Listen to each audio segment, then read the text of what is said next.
¿Y si te dijera que existió una espada vikinga tan avanzada que parecía hecha con tecnología del futuro? ¿Y si la comparamos con el arma que ayudó a conquistar medio mundo conocido, el gladius romano? Dos espadas. Dos mundos. Una forjada en la disciplina militar de Roma. La otra, nacida del caos brutal de los mares del norte. Pero ¿cuál fue realmente más letal? Hoy vas a descubrirlo. Y te aviso, las apariencias engañan. Vamos a enfrentarlas cara a cara. No solo por su diseño, sino por lo que representaban en combate, en cultura y en poder simbólico. Prepárate, porque este duelo va más allá del acero. Es un choque de civilizaciones. Cuando piensas en una espada legendaria, probablemente imaginas algo enorme, reluciente, quizá con un mango ornamentado y un nombre épico grabado en la hoja. Pero el gladius no era nada de eso. Era corto. Era discreto. Era simple. Y sin embargo, cambió el curso de la historia. El gladius hispaniensis, el modelo más icónico, medía poco más de 60 centímetros de hoja. ¿Demasiado poco para una batalla? No para un romano. Al contrario. Esa longitud permitía algo crucial: acercarse al enemigo, hundir la hoja en zonas blandas y retroceder sin perder ritmo. Era una danza precisa, mortal, casi quirúrgica. De hecho, hay una razón por la que muchos historiadores lo llaman el bisturí del imperio. No era una espada para lucirse, era una para matar. Rápido, limpio y en formación. Visualiza una línea de legionarios, escudo en mano, hombro con hombro, cubriéndose unos a otros. No hay espacio para maniobras espectaculares. No hay duelos al atardecer. No hay heroicidades individuales. Lo que hay es una pared humana que avanza al ritmo del tambor, y detrás de cada escudo, un gladius listo para perforar entre costillas. Las órdenes eran claras: estocar, no cortar. Porque una estocada bien dirigida no solo incapacita, sino que mata. La hoja afilada podía entrar por la parte baja del abdomen, subir hacia el diafragma y dejar al enemigo sin aire antes de que pudiera levantar el arma. Y si eso suena brutal, es porque lo era. Pero también era eficaz. Todo en el gladius estaba pensado para maximizar su letalidad con el mínimo esfuerzo. El centro de gravedad, cercano a la empuñadura, daba mayor control. Su forma de hoja de doble filo permitía estocar y cortar si era necesario. El pomo esférico, muchas veces de hueso o madera dura, equilibraba el peso y facilitaba el agarre, incluso con manos ensangrentadas o sudorosas. Y, por supuesto, venía acompañado de una funda decorada, colgada del cinturón del soldado, no solo como herramienta, sino también como símbolo de disciplina y deber. Portar un gladius era pertenecer a algo más grande, el engranaje de una máquina de conquista.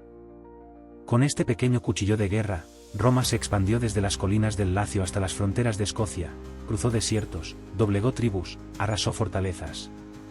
Y todo eso, no con una espada de fantasía, sino con algo más parecido a un puñal largo. No era el arma lo que ganaba la guerra. Era el sistema. Y el gladius era el alma de ese sistema, práctico, uniforme, preciso. Por eso, cuando una legión se desplegaba, no hacía falta gritar ni alardear. El enemigo sabía lo que venía: una marea implacable, organizada, entrenada para matar con economía de movimiento y eficacia quirúrgica. A veces, el miedo empezaba mucho antes del combate. Solo ver brillar esa hoja corta tras los escudos era suficiente. Y cuando cayó el imperio, cayó también su espada. Pero siglos después, otra aparecería.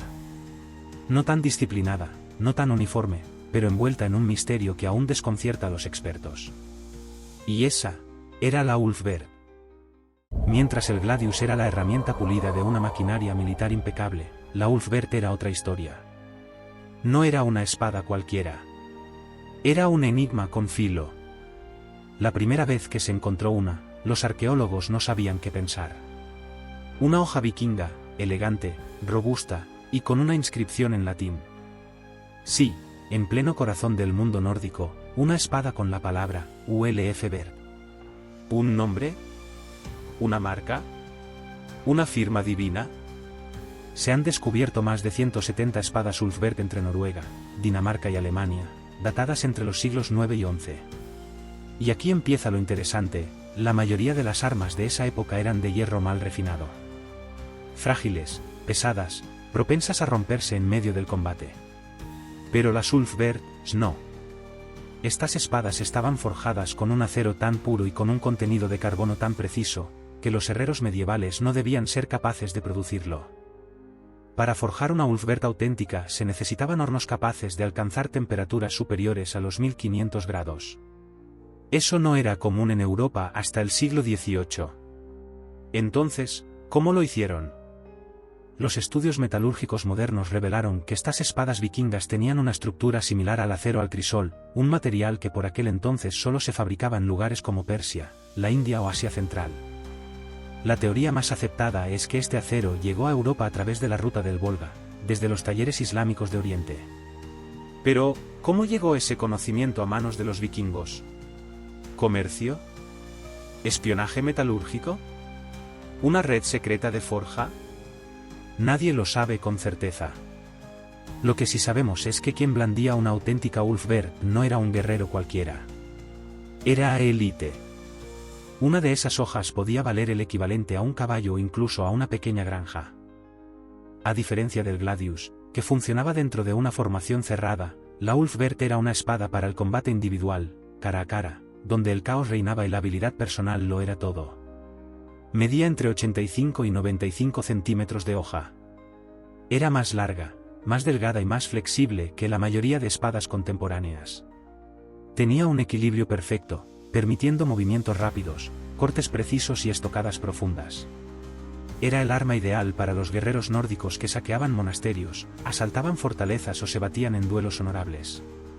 En otras palabras, era una espada hecha para matar y para impresionar.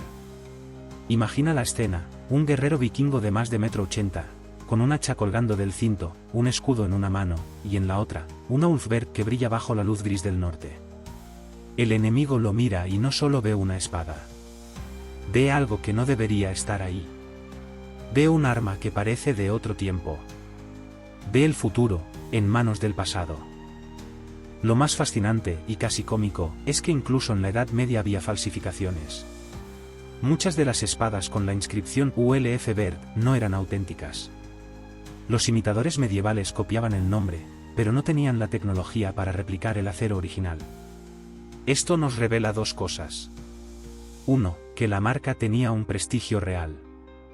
2. Que la gente estaba dispuesta a arriesgarse a morir con una copia, solo por el nombre grabado en la hoja. Así de poderosa era la leyenda. La Ulfberht era una anomalía. Un arma de una calidad siglos por delante de su tiempo. Tecnológicamente, era una revolución silenciosa. No estaba hecha para un imperio. Estaba hecha para el individuo. Para el guerrero que luchaba solo, con honor o sin él. Y sin embargo, la pregunta permanece, ¿de qué sirve tener la espada más avanzada, si no tienes un ejército que la respalde? Porque mientras los vikingos brillaban con acero imposible, los romanos, siglos atrás, ya habían demostrado que la verdadera letalidad no siempre viene del arma, sino del sistema que la empuña. Y ahí es donde empieza el verdadero duelo. ¿Qué era más letal? ¿Una joya tecnológica o una herramienta de guerra colectiva? Vamos al combate real. Hasta ahora, hemos admirado el diseño, la historia y la tecnología de ambas espadas. Pero hoy no estamos aquí para rendir homenaje. Estamos aquí para enfrentar una pregunta brutal: ¿cuál era más letal? No la más bonita. No la más avanzada. No la más cara. Letal. La que mataba más y mejor. Y para responder, tenemos que ir más allá del brillo del acero. Porque la letalidad, en el campo de batalla, no se mide en laboratorios ni vitrinas. Se mide en cuerpos caídos, guerras ganadas y enemigos eliminados. Así que vamos por partes. En términos puramente técnicos, la balanza se inclina hacia la Ulfberht. ¿Por qué? Su acero de ultra alta calidad tenía menos impurezas y más carbono que cualquier espada de su tiempo.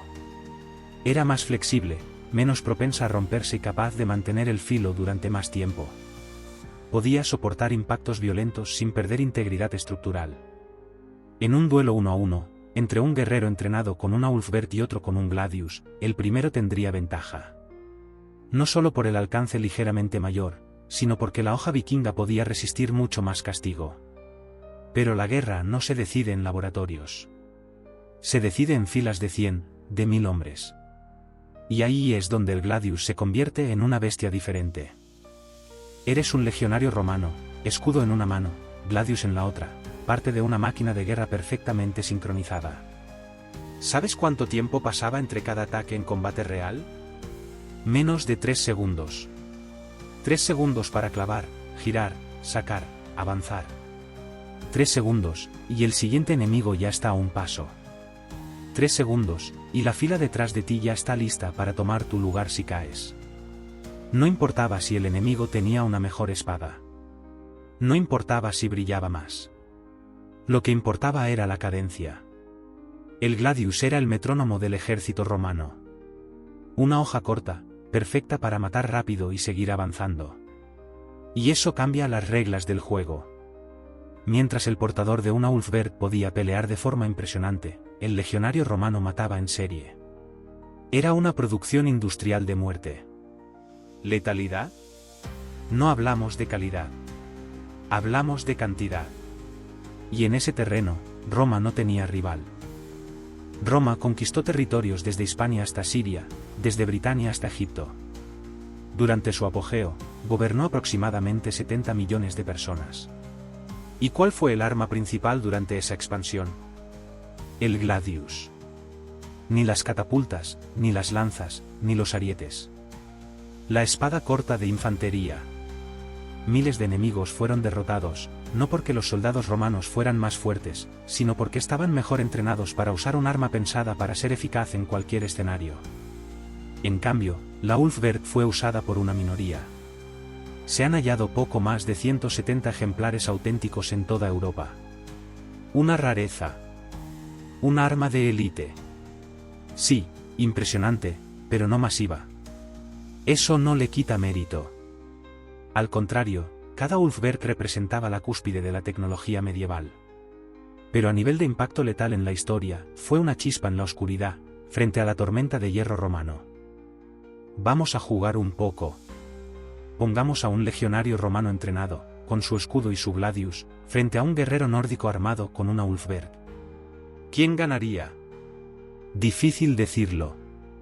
El romano luchaba en formación, protegido, calculador. Fuera de ella, perdía gran parte de su ventaja.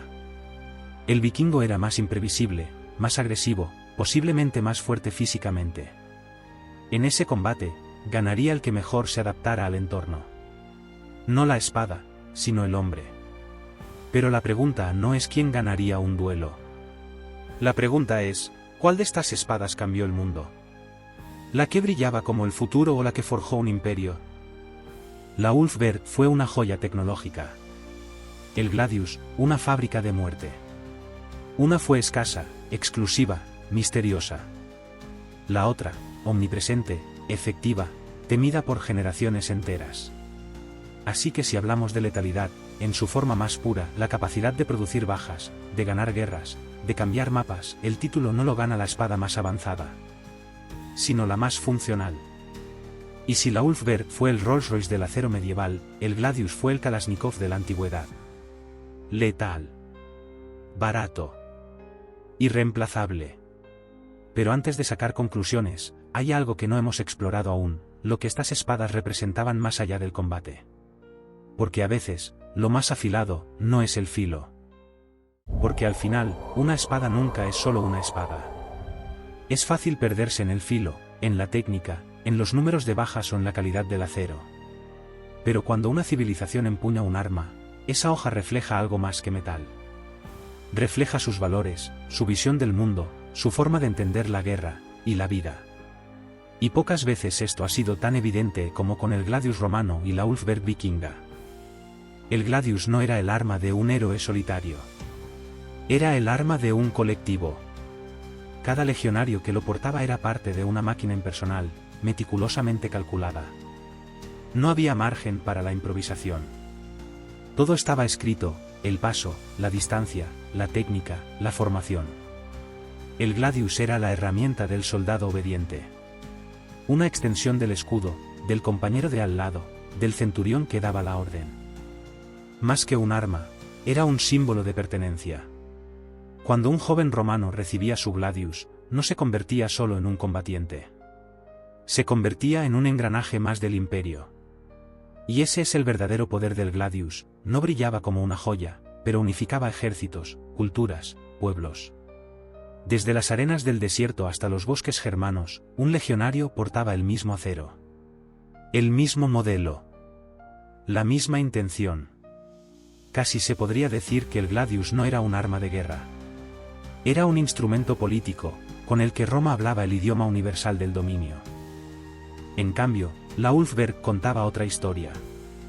No había dos exactamente iguales. Cada una tenía ligeras variaciones, detalles, grabados, marcas. Era una espada personal, y muchas veces, profundamente simbólica. No todos podían tener una. Ni siquiera todos los vikingos. La Ulfberg estaba reservada para los líderes, los nobles, los guerreros con reputación. Poseerla no solo te hacía más peligroso. Te colocaba en un escalón social superior. Una prueba visible de que eras alguien a quien se debía temer, o respetar. Y además, estaba envuelta en un halo de misticismo. Su inscripción en latín, el uso de signos cristianos en culturas paganas, la procedencia desconocida del acero. Todo en la Ulfberg sugería que era más que una espada. Era una reliquia. Una joya con poder. Un objeto cargado de significados que se perdían en la niebla del norte. Portarla era una declaración: yo no soy como los demás. Yo tengo en mis manos algo que no deberían tener los hombres. En el fondo, estas espadas no solo cortaban enemigos. Cortaban culturas. El gladius hablaba de orden, de obediencia, de expansión sistemática. La Ulfberg susurraba libertad, individualismo y poder reservado a unos pocos. El primero era el reflejo de una sociedad que valoraba la eficiencia y el control. El segundo, el reflejo de una cultura que veneraba el coraje personal, el honor del guerrero y la reputación por encima de la norma. Eran armas, pero también espejos. Y eso nos lleva a una última pregunta: ¿qué podemos aprender de estas espadas, siglos después, cuando ya no se blandan en el campo de batalla? Hoy en día, nadie lleva espadas por la calle, bueno, salvo en bodas temáticas o convenciones frikis, pero la fascinación sigue. ¿Por qué? Porque esas espadas no eran solo armas. Eran historias afiladas. Cada golpe, cada corte, llevaba una ideología detrás. Una visión del mundo. Y quizá ahí está la verdadera letalidad, en las ideas que sostienen el acero. Así que dime tú, ¿elegirías la fría eficiencia del gladius, o la potencia misteriosa de la Ulfberg? Porque en Relatos de Roma, cada arma tiene su historia. Y cada historia, su filo.